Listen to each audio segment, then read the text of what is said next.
Hello everyone, and welcome back to our Storytime channel. Today I want to share a timeless tale with you, a story that has been told for generations and holds a powerful lesson about the value of honesty. It's the story of the three axes. So find a comfy spot, relax, and let's dive into this wonderful adventure together. Once upon a time, in a small village nestled by a vast forest, there lived a young woodcutter. His life was simple and often hard. His parents had passed away when he was just a boy, leaving him with very little. His most prized possession and his only tool for making a living was a sturdy iron axe. Every single morning he would venture into the quiet woods, the axe resting on his shoulder, ready for a long day's work. He would chop firewood, bundle it up, and carry it back to the village to sell it. It was just enough to buy food and keep a roof over his head, but he never complained. He was grateful for what he had and worked diligently every day. One particularly sunny afternoon, he found a perfect spot to work, right by the bank of a wide, flowing river. The sound of the rushing water was a peaceful companion as he swung his axe. He was working on a large, stubborn log when, all of a sudden, with a loud crack, the wooden handle of his axe splintered and broke. He watched in horror as the heavy iron axe head flew from his grasp, arced through the air, and landed with a splash in the middle of the river. The current was so strong that it was instantly swallowed by the swirling water. The woodcutter's heart sank. He stared at the spot where his axe had disappeared, feeling a wave of despair wash over him. Without his axe, he couldn't work. Without work, he couldn't earn money to live. It was his only tool, his only means of survival. Feeling completely helpless, he slumped down onto the grassy riverbank, buried his face in his hands, and began to cry. His sobs were quiet at first, but soon they echoed the sad sound of his lost hope. Just as he felt all was lost, a gentle ripple disturbed the water's surface in front of him. A figure emerged, not from the bank, but from the river itself. It was an old man with a long, flowing white beard and kind, twinkling eyes. He looked ancient and wise, and his calm presence seemed to soothe the woodcutter's distress. The old man spoke in a soft, gentle voice. "Young man, why do you sit here weeping so sorrowfully? What troubles you so deeply?"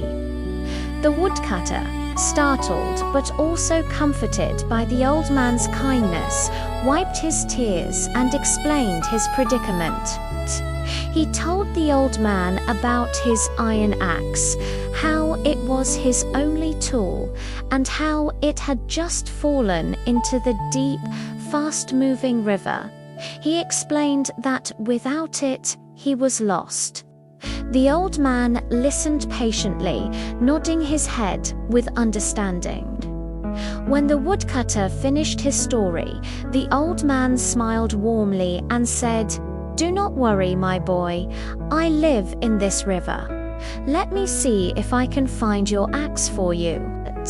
And with a graceful movement, he dove deep into the water, disappearing without a sound. The woodcutter watched, holding his breath, a tiny spark of hope igniting in his chest. A few moments later, the old man resurfaced, holding something that glittered brilliantly in the sunlight. In his hand was an axe, but it wasn't just any axe. This one was made of pure, shining silver. It was beautiful and clearly very valuable. The old man held it up for the woodcutter to see and asked, "Is this magnificent silver axe the one you lost?" The woodcutter looked at the beautiful axe. He knew it was worth a fortune, far more than he could ever earn in a lifetime. Selling it would solve all his problems, but he was an honest man. He looked at the old man, shook his head, and replied truthfully, "No, kind sir, that is not my axe. Mine was a plain old iron axe. This one is far too grand to be mine." The old man smiled, seemingly pleased with the answer, and without another word, he dove back into the river's depths. The woodcutter waited again, his heart pounding with a mix of anticipation and anxiety. Soon, the old man emerged once more. This time, what he held was even more breathtaking. It was an axe made of solid gold, gleaming so brightly it almost hurt to look at. It was a treasure fit for a king. "What about this one?" the old man asked, his voice still gentle. "I have found a golden axe. Surely this must be the one you dropped into my river." The temptation was even greater this time. A golden axe. He could live like a lord for the rest of his days. But the woodcutter's integrity was stronger than any temptation.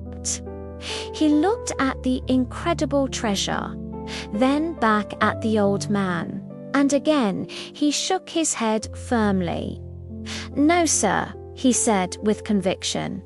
"That is not mine either.